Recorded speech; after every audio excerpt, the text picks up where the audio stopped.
CP Radhakrishnan जो हैं वो तमिलनाडु बीजेपी के अध्यक्ष भी रह चुके हैं और साथ ही ज़मीनी कार्यकर्ता हैं। उनका जो अपना राजनीतिक करियर है वो आरएसएस के साथ ही शुरू हुआ था। आरएसएस बीजेपी में उनका लंबा अनुभव रहा है और इसीलिए उनका चयन इस पद के लिए किया गया है। तमिलनाडु बीजेपी के वो अध्यक्ष रहे, उनको झारखंड का भी राज्यपाल बनाया गया था और आपको बता दूं कि 2 बार तमिलनाडु से वो सांसद भी रहे हैं। और दूसरा बड़ा कारण ये है कि बीजेपी तमिलनाडु में अपना विस्तार करना चाहती है।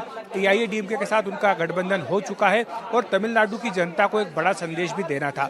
दूसरी बात ये भी थी कि साउथ इंडिया का प्रतिनिधित्व भी बीजेपी देना चाहती थी, क्योंकि अभी जो राष्ट्रपति हैं वो पूर्व से हैं। अगर आप प्रधानमंत्री को देखें तो वो पश्चिम और उत्तर को नुमाइंदगी करते हैं और दक्षिण से कोई नुमाइंदगी नहीं थी। इसीलिए ये तय किया गया था कि दक्षिण से भी किसी चेहरे को दिया जाए। हालांकि कई सारे राज्यपालों उपराज्यपालों के नाम चल रहे थे, लेकिन सीपी राधाकृष्णन को इसके लिए चुना गया है।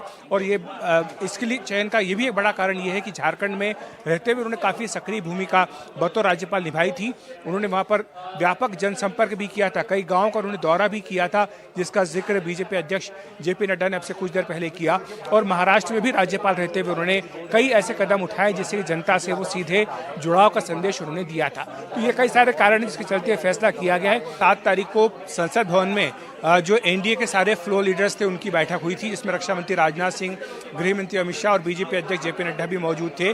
वहीं पर सारे एनडीए के फ्लोर लीडर्स ने सर्वसम्मति से फैसला किया था कि नए उपराष्ट्रपति के नाम के लिए पीएम नरेंद्र मोदी और बीजेपी अध्यक्ष जेपी नड्डा को अधिकृत कर दिया गया था। बीजेपी नेताओं ने अपना होमवर्क कर लिया था। सभी एनडीए के बड़े जो नेता हैं, दिग्गज नेता हैं, सबको फोन पर संपर्क साधा गया और सबको बता दिया गया कि बीजेपी ने ये नाम तय किया है। और उसके पीछे जो कारण है वो कारण भी स्पष्ट कर दिए गए कि दक्षिण भारत को नुमाइंदगी देनी है, आरएसएस और बीजेपी के स्ट्रॉन्ग आइडियोलॉजिकल रूट का नेता होना चाहिए। और यही कारण है कि इस नाम पर एनडीए के भी सभी सहयोगी दलों ने सहमति दे दी। देखिए, सीपी राधाकृष्णन एक जमीनी कार्यकर्ता हैं, वो भी तमिलनाडु जैसे राज्य में जहां पर कि बीजेपी का अपना कोई राजनीतिक जनाधार उस तरह से नहीं जैसे कि बाकी उत्तर भारत के या पश्चिमी राज्यों में है। तो इस लिहाज से तमिलनाडु के एक ऐसे सामान्य कार्यकर्ता जो कि वर्षों से बीजेपी के साथ काम कर रहे हैं, आरएसएस के साथ काम कर रहे हैं, उनको एक इतनी बड़ी जिम्मेदारी मिलना निश्चित तौर पर एक बड़ा संदेश देता है। ये एक बड़ा मोरल बूस्टर है उन तमाम कार्यकर्ताओं के लिए जिन्हें ये लग रहा था कि लेटरल एंट्री के थ्रू कई सारे लोग आ रहे हैं संगठन में, सरकार में वो काबिज हो रहे हैं, उनको बड़े बड़े पद मिल रहे हैं और जो समर्पित कार्यकर्ता हैं उनकी उपेक्षा हो रही है। तो ऐसे में उन कार्यकर्ताओं के लिए भी एक बड़ा मनोबल बढ़ाने वाला कदम है कि उन्हीं के बीच में से किसी एक व्यक्ति को उपराष्ट्रपति बनने का अवसर मिल रहा है, जो कि दूसरा सबसे बड़ा संवैधानिक पद है। तो ऐसे में ये एक बड़ा राजनीतिक फैसला है।